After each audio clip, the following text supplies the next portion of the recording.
And we've talked to some of our, while we have intensivists who are our best people for managing complicated ventilator patients, we also have an army of anesthesiologists who manage ventilator patients all the time.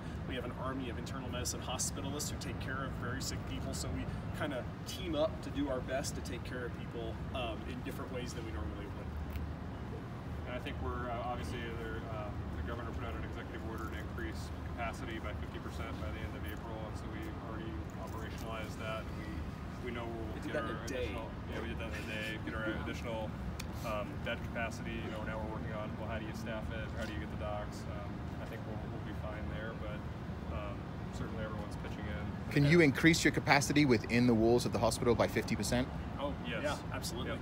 So that people won't see tents in the parking lot and that kind of thing? No, and, during this time, obviously, there's a lot of change in terms of regulation. I mean, at a typical day, would we be able to just add 50% more licensed bed capacity within our four walls? No. But we can repurpose ORs, surgical centers, and other space that's appropriate for that level of care, which you, under normal circumstances, wouldn't be able to say all of a sudden today I'm going to make an OR hospital room, but you certainly can do that. And something else to point out, so our medical staff has stepped up tremendously. Our intensivists, our hospitalists, our anesthesiologists, our emergency medicine docs, people are doing everything they can to help. And there are a lot of nurses as well who, for example, one of our units, so when we have a COVID-19 unit, we've turned that into a closed unit, so there's just patients that are either here with that or ruling out or whatever, try to keep those units just for those patients. We have our joint replacement unit and orthopedic unit, which is not being used right now for orthopedics because we're not doing elective surgeries. And those are nurses who are usually taking care of joint replacements, and they are kicking butt taking care of COVID patients. So stuff that they know how to take care of these patients, but it's not what they usually do. They're up there every day just killing it. And it's really something to be said for the nurses in the community who are coming to work doing things they normally don't do. It's very impressive. We're very fortunate too, obviously, as Derek said, from a physician community perspective. Everyone's really pitched together, and these are hard times. These are times that there's not a playbook for this, right? You don't say, oh, how do you handle it? So there've been a lot of really smart people putting in the effort to make sure that the community is safe and that we can take care of. And the admin team as well. How many hours did we say we put in? Like 5,000 hours as a group of people. Yeah, there's probably 10 or 15 of us, and over the last 17 days, it's been about 5,000 to 6,000 hours of work just on how do you plan it all. So. And Flagstaff's very fortunate from the idea of the town itself is attractive to people, so we do pull in a lot of good doctors who come here and set up shop, so we've been very fortunate for that. Right.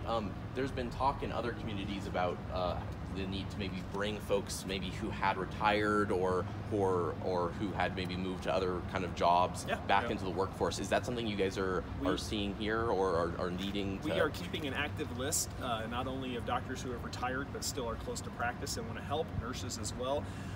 One of our physicians on staff, who's one of the hospitalists, Dr. Souders, is keeping track of that with med staff, so if we get to that point, we'll need it.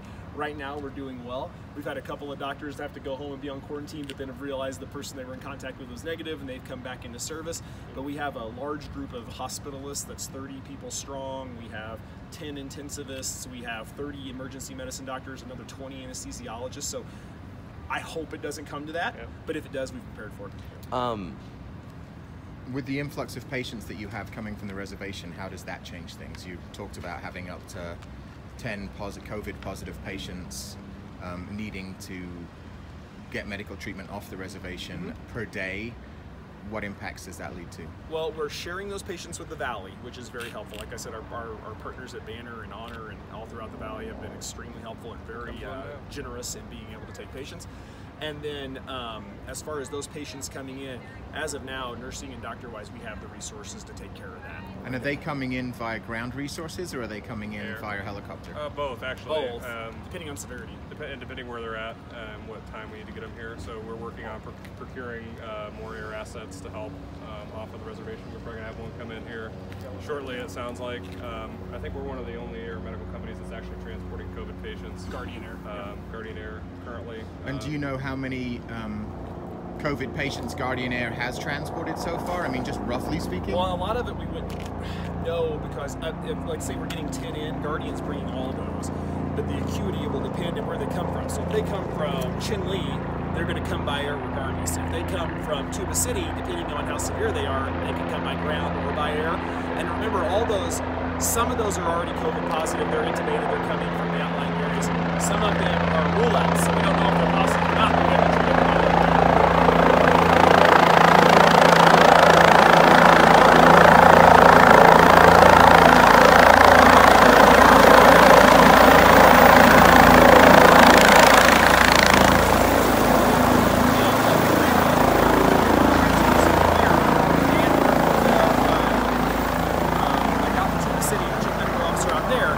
What we were able to do is Tuba City's just kind of sharing. Like we'll call Banner, we'll call Flagstaff, we'll call Honor, we'll call Flagstaff, and we just kind of have made a rotation.